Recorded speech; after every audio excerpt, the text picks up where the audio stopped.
ધાનેરા નગરપાલિકાની આગામી ચૂંટણીને ધ્યાનમાં રાખીને કાયદો અને વ્યવસ્થા જળવાઈ રહે તે હેતુથી ધાનેરા પોલીસ અત્યારે એક્શન મોડમાં જોવા મળી રહી છે।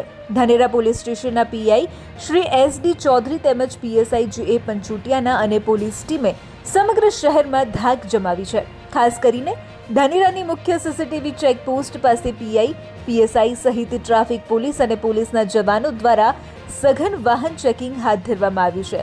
ચૂંટણી દરમિયાન કોઈ ગેરકાયદેસર પ્રવૃત્તિ ન થાય, હથિયારો કે રોકડ રકમની હેરાફેરી ન થાય તે માટે પોલીસ રાત દિવસ એક કરી રહી છે। આવતા જતા તમામ શંકાસ્પદ વાહનોની તલાશી લેવામાં આવી રહી છે। માત્ર રસ્તાઓ પર જ નહીં પણ ટેકનોલોજીના માધ્યમથી સીસીટીવી કેમેરા દ્વારા દરેક હલચાલ પર બાજ નજર રાખવામાં આવી રહી છે। ટ્રાફિકના નિયમોનું ઉલ્લંઘન કરનારા અને શંકાસ્પદ જણાતા લોકો સામે કડક હાથે કામ લેવાની સૂચના આપી દેવાઈ છે। પોલીસની આ કડક કાર્યવાહીને પગલે અસામાજિક તત્વોમાં ફફડાટ વ્યાપી ગયો છે। સ્થાનિક રહીશો પણ પોલીસની આ કામગીરીને આવકારી રહ્યા છે, જેથી આગામી નગરપાલિકાની ચૂંટણી ભયમુક્ત અને શાંતિપૂર્ણ માહોલમાં સંપન્ન થઈ શકે।